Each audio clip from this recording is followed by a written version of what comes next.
కారం రంగు రుచితో ఉంటుంది. ఆచి మిరపపొడి అదరగొట్టే కారం రంగు రుచి.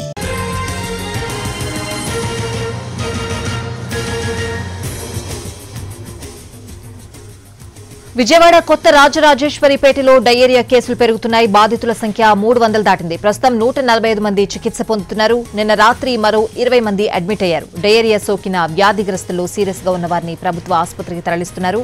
మరోవైపు డయేరియా మృతుల కుటుంబాలను పరామర్శించింది వైసీపీ నిజ నిర్ధారణ కమిటీ. పరామర్శ తర్వాత మెడికల్ క్యాంపుకు వెళ్లనుంది.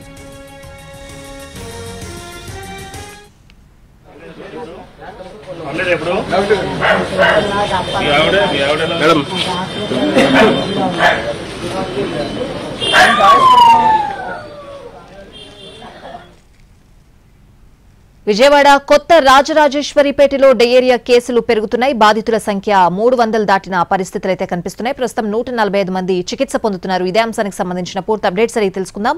మా ప్రతినిధి రామ్ లైవ్ లో ఉన్నారు. రామ్, రోజు రోజుకి కేసుల సంఖ్య రెట్టింపు అవుతున్న పరిస్థితులు చూస్తున్నాం. ఎటువంటి జాగ్రత్తలు తీసుకుంటున్నారు?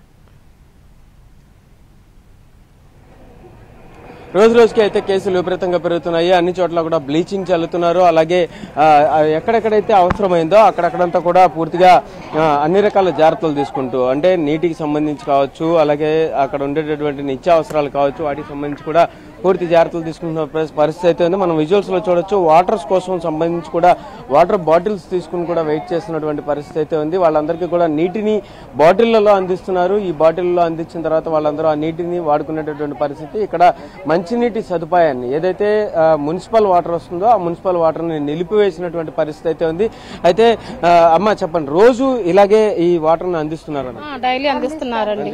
మాకు అన్ని సదుపాయాలు బాగానే ఉండేయండి. అమ్మ, ఎలాంటి పరిస్థితి ఉంది ఇక్కడ? బాగానే ఉందండి. బరుగులేదు, కడుపు నొప్పులు, ఈ రచనలు అన్ని కోసం ఇప్పుడు బాగానే ఉంది. ఎవరికి మా సందికి అంటే ఎలాంటి అంటే వైద్యం ఎలా అందుతుంది? వైద్యం కూడా చాలా బాగా అందుతుందండి. అందరినీ బాగా చూస్తున్నారు. ఇబ్బంది ఏమీ లేదు, అన్ని అందుతుంది. అయితే ఇక్కడ అంటే పరిస్థితి అంటే ఇక్కడ చూస్తే కనుక చుట్టూ మొత్తం అంతా కూడా నీళ్లు కూడా నిలిపివేశారు. అంటే ఎట్లాంటి కండిషన్స్, అంటే తర్వాత ఇప్పుడు ఎలాంటి పరిస్థితులు ఉన్నాయి మీకు? మాకైతే ఇప్పుడు ప్రస్తుతానికైతే అంతా బాగానే మాకు అందిస్తున్నారండి. మాకైతే మా సందికైతే ఏదీ లేదు. మా ప్రభుత్వం అయితే బాగానే ఉంది. మాకు సో ఇక్కడైతే మొత్తం అందుతున్నాయి అంటున్నారు. మనం చూడొచ్చు, నీళ్ల క్యాన్లు వేసుకుని కూడా ఒక ట్రాక్టర్ లో తీసుకొచ్చి వీళ్ళ దగ్గర ఉండేటటువంటి నీళ్ల క్యాన్లను నింపేటటువంటి ఏర్పాటు అయితే చేస్తున్నారు. అలాగే ఇంకొక పక్కన వైసీపీ నిజ నిర్ధారణ కమిటీ కూడా ఇక్కడ ఉండేటటువంటి పరిస్థితులను పరిశీలించడానికి ఇటువైపు వస్తున్నటువంటి పరిస్థితి అయితే ఉంది. ఇక్కడ మెడికల్ క్యాంప్ దగ్గరలోనే, అంటే మరి కొద్దిసేపట్లో మెడికల్ క్యాంప్ కూడా వైసీపీ నిజ నిర్ధారణ కమిటీ వస్తుందని అయితే తెలుస్తుంది. వచ్చిన తర్వాత అంటే ఇక్కడికి ఇప్పటికే బాధితులను పరామర్శించడానికి కూడా పరామర్శిస్తూ మెడికల్ క్యాంప్ వద్దకు వచ్చేటటువంటి పరిస్థితి అయితే ఉంటుంది. వైసీపీ నిజ నిర్ధారణ కమిటీ కూడా దీనికి సంబంధించి ఇక్కడ ఈ రోడ్లలో చుట్టుపక్కల ఉండేటటువంటి ప్రాంతాలు మొత్తం అంతా కూడా వైసీపీ నిజ నిర్ధారణ కమిటీ పరిశీలిస్తూ ఇటువైపు వస్తున్నటువంటి పరిస్థితి అయితే ఉంది.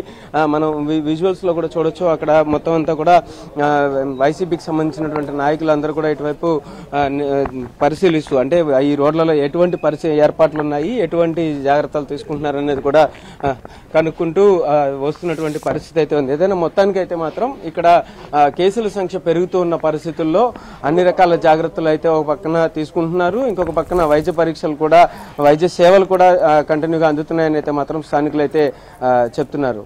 Over to studio. Right Ram, thanks for the updates.